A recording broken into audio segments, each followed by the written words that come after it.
ये देखो पाखंडी लोगों को, पूरे सीजन झगड़ते रहे, अभी देखो क्या हो रहा है। Such a nice, innocent girl. How cute that he's noticing everything. Absolutely, I keep noticing you all the time. Oh my God. Most of the time. आप लोगों ने एक चीज नोटिस की, सेम कलर। Oh shit, ये बताना नहीं था। रियली तू मेरे से मैच कर रहा है अभी? हमने साथ में डिसाइड नहीं किया था। मैं पूछ रही हूँ, ऐसा तो कुछ हुआ नहीं। नहीं हुआ? Oh, telepathy. चल छुट्टी काट अपने आप को। क्यों? That's how यार कितना आप कितना क्यूट है सिद्धार्थ। आप लोगों के झगड़े क्यों हुए? बहुत ज्यादा ही क्यूट है, फैल जाता है थोड़ा वो। पहले मुझे भी बुरा लगता था, लेकिन फिर धीरे धीरे हमारी दोस्ती होगी तो अब मुझे बड़ा अच्छा लगता है। वो तो मैंने कहा ना, अगर वो ऐसे है तो मुझे भी अच्छा लगा ऐसे।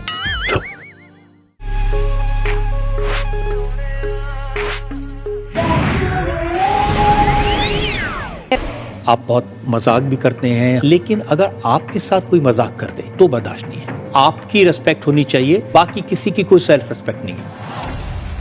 ये गलत है, इल्जाम बिल्कुल बेबुनियाद है। मैंने कभी किसी को नहीं बोला है कि रिस्पेक्ट करो मेरी। आसिम को आपने कितनी बार उनके पापा की याद दिलाई? यस, क्योंकि आसिम ने बहुत ही प्यारे शब्द मेरी माँ के लिए निकाले थे।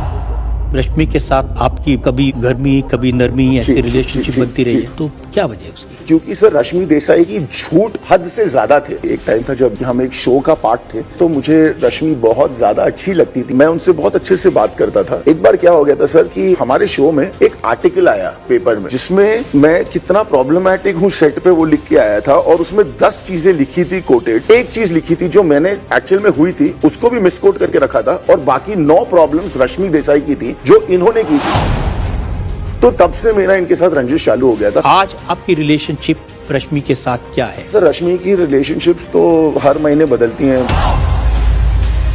ताने मारेंगे तो ताने भी दूंगी, और लड़ते हैं तो लड़ाई भी करूंगी।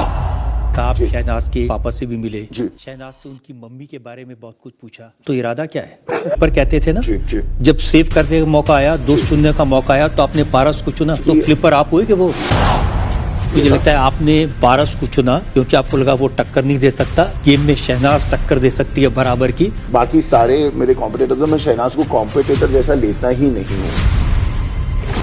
आप तो कहीं नजर ही नहीं आती हैं, आपका कोई वजूद ही नहीं है। आप जो कुछ हैं पारस के साथ जोड़ी होने की वजह से हैं। सवाल पूछे जाते हैं पारस से, जवाब माहिरा देती है। अब क्या होता है ना, यहाँ पर कोई एक मुद्दा उठाया जाता है जबरदस्ती का, तो वैसे ही इन लोगों ने मुझ पे इल्जाम लगाया कि पारस के बिना माहिरा कुछ नहीं।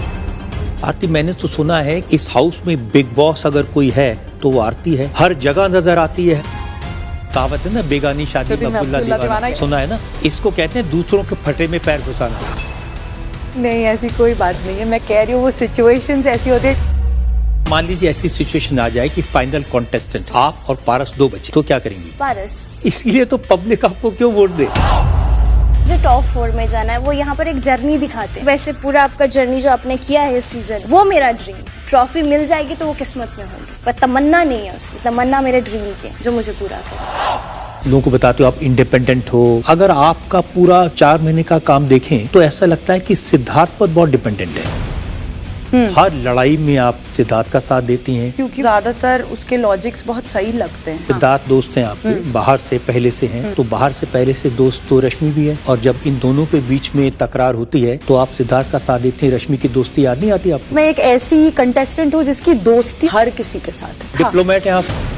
सिद्धार्थ का नाम सुन के आप भी शर्मा जाती हैं। He's a good looking guy। कोई भी लड़की शर्मा जाएगी सर, बट कभी जिंदगी में यही लिखा होगा तो यही मत्थे पड़ेगा, और इसके भी मत्थे मैं ही पड़ने वाली हूँ। मेरा